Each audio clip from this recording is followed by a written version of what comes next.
Hi everyone, welcome to today's episode. Let me start with a quick question. What happens when one cyber attack shuts down fuel for nearly half of state's east coast?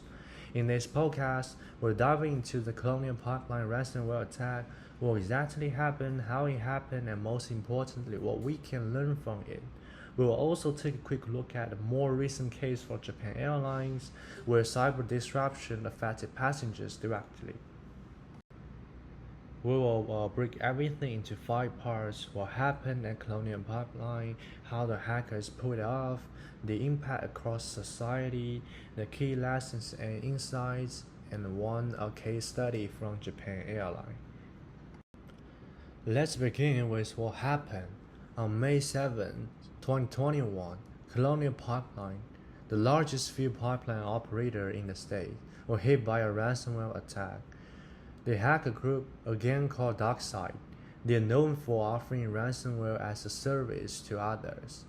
That means they build the tools and others pay to use them. They access Colonial network using a VPN account that doesn't even have a multi-factor authentication enabled. A big security mistake. Once inside, the attackers encrypted Colonial critical files and stole about 100 gigabytes of sensitive company data. Fearing further damage, Colonial shut down its entire IT systems. Unfortunately, this also means shutting down the pipeline itself, a pipeline that delivers nearly 50% of fuel to the US East Coast. It wasn't just a digital issue anymore. This became a physical national problem. Now, let's talk about the impact, and it was big. Almost immediately, gas prices spiked. People panicked and lined up at gas stations, especially across the southeastern US. In some areas, gas stations ran dry.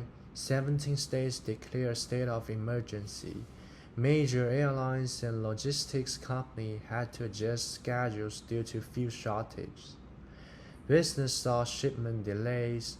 Emergency services had to reconsider routing and fueling. Colonial Pipeline ended up paying the hackers a $4.4 million ransom in Bitcoin. They received a decryption tool in return, but it was slow and not very effective.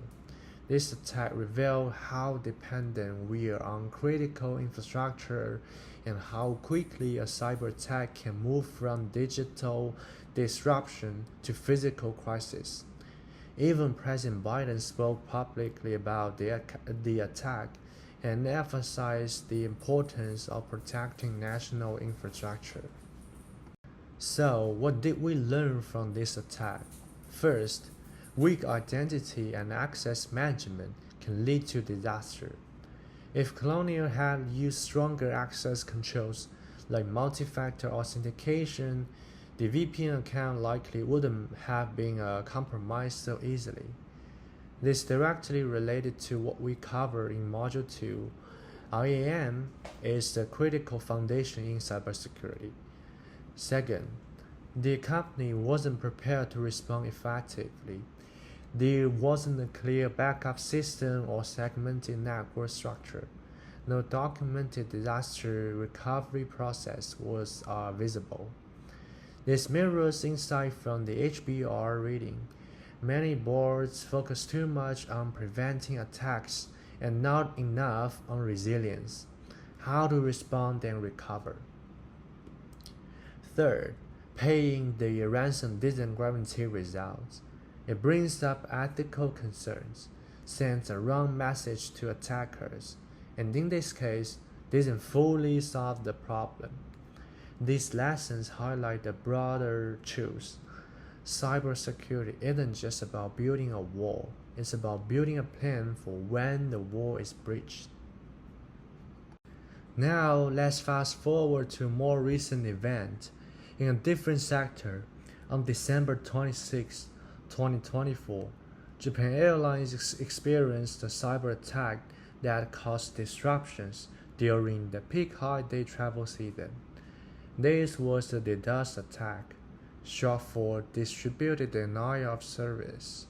It flooded the airline's network router with massive fake traffic, causing their ticketing and boarding system to go offline. More than 20 domestic flights were delayed by over 30 minutes.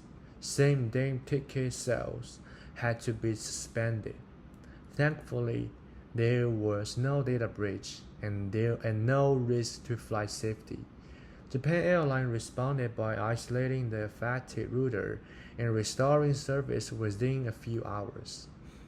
But the disruption still caused major inconvenience to passengers. And it showed that even without stolen data or ransomware, cyber attack can have real-world consequences. The takeaway: infrastructure-level attacks can shut things down fast. Companies need better detection, redundancy, and crisis response. To wrap up, the Colonial pipeline and Japan Airlines cases show us that cybersecurity breaches are not just about lost files or stolen data. They can affect national supply chains, delay flights, and impact everyday lives. Here are 3 things every organization should take seriously. First, strong identity and access controls. Use MFA, limit privileges. Second, prepare for the worst. Build response and recovery plans. Third, think beyond IT. Cybersecurity is everyone's job. Thanks for joining me on this episode. Stay safe, stay alert, and stay informed.